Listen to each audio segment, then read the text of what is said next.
Hi everyone, welcome back to Kids Church. Today is May 2nd and it is a new month, but I have a surprise. So for all of you people who are local, today on May 2nd, First Baptist Church of Waterford is reopening our children's wing. We have a 10 o'clock service every Sunday morning at First Baptist Church of Waterford, Connecticut. And our children's room, we're all going to be in one room, and we're having kids down there all the way from nursery up through grade 5. So if you would like to join us any Sunday, you are welcome to. We are using a new curriculum from Group Publishing, and it's called Foundations in Faith, and I'm really excited about it. We just started it this morning, so you're not missing anything.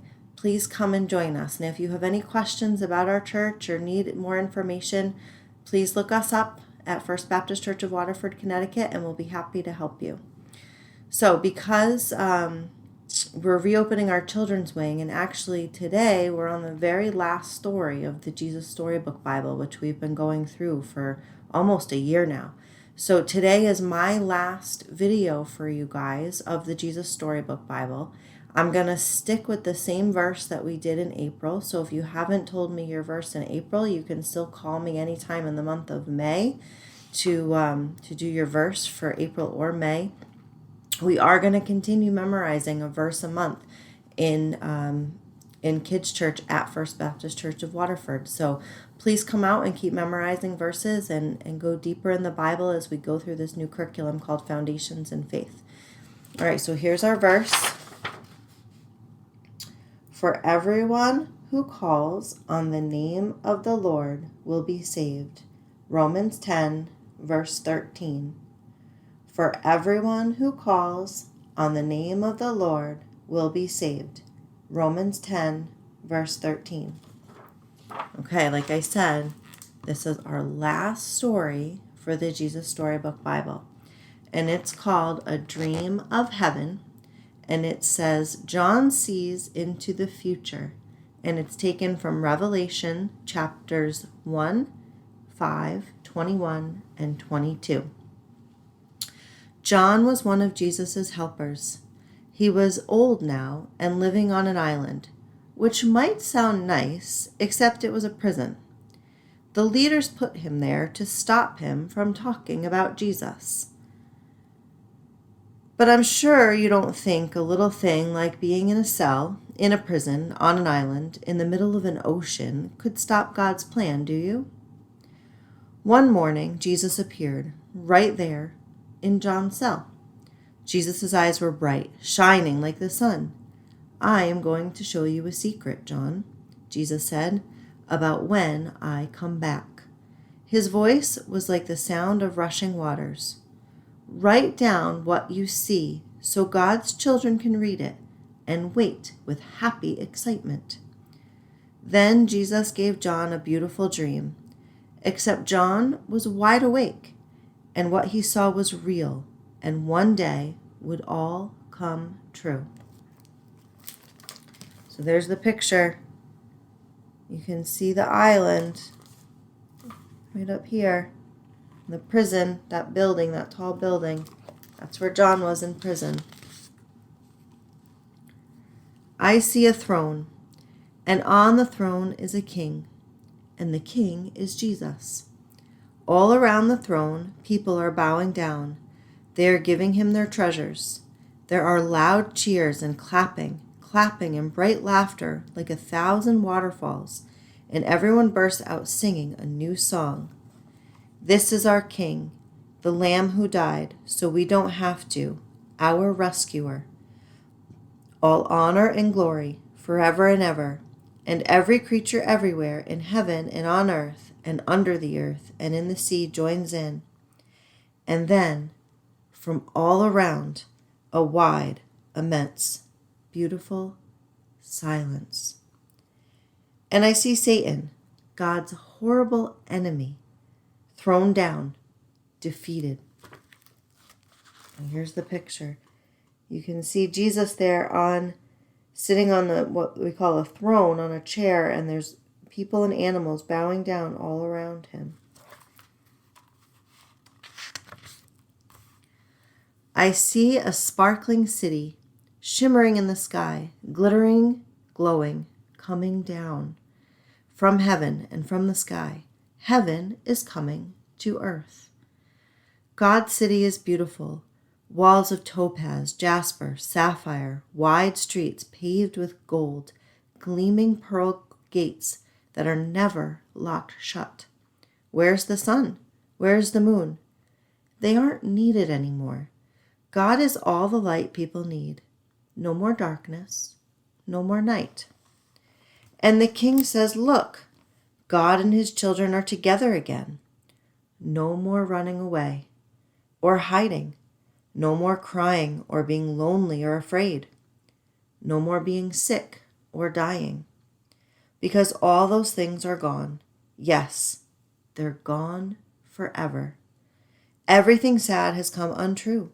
And see, I have wiped away every tear from every eye. And then a deep, beautiful voice that sounded like thunder in the sky says, look, I am making everything new. So there's the city coming down. I'm going to try to tip it so you can see it this way. See it there?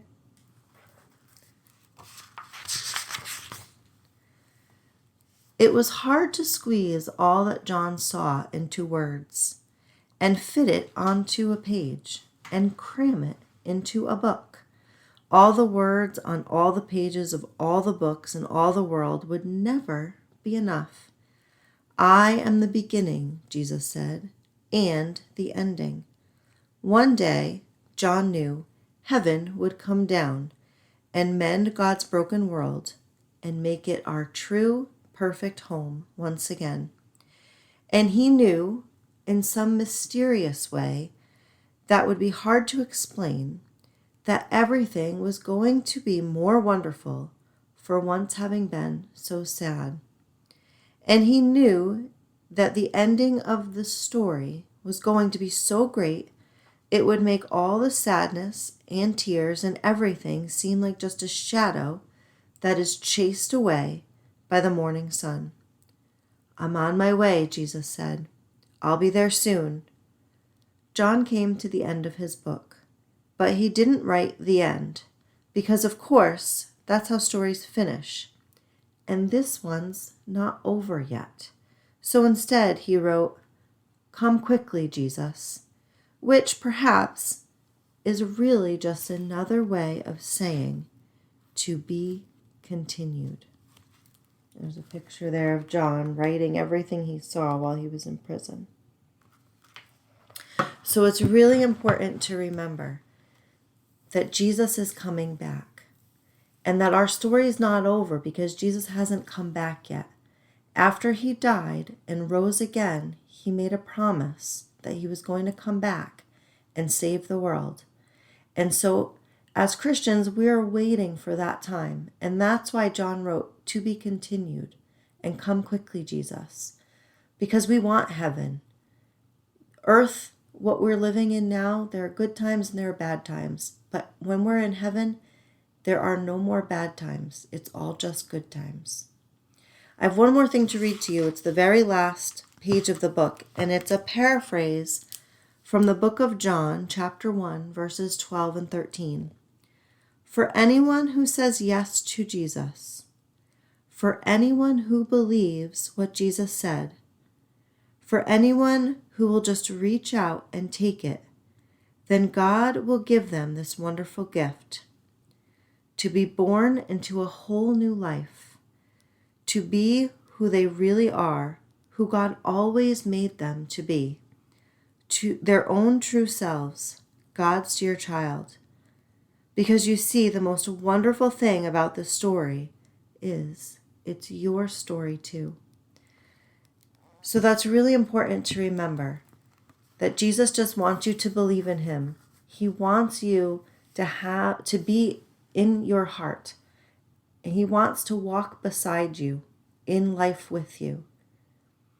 If you have questions about this and what that means, and you want to talk to us further, I've said this before, please call me.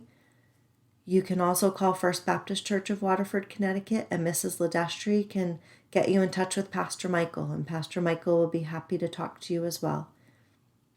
Please reach out to us if you have questions about what all of this means. We'll be happy to help you. I really want to leave you that Jesus loves you. He came into the world as a baby. He lived in this world for you and then died on the cross for you and rose from the dead. And as this story summarizes, he's coming back for you because he wants you to be with him in heaven forever. I hope you've enjoyed the Jesus Storybook Bible as much as I've enjoyed reading it to you every week.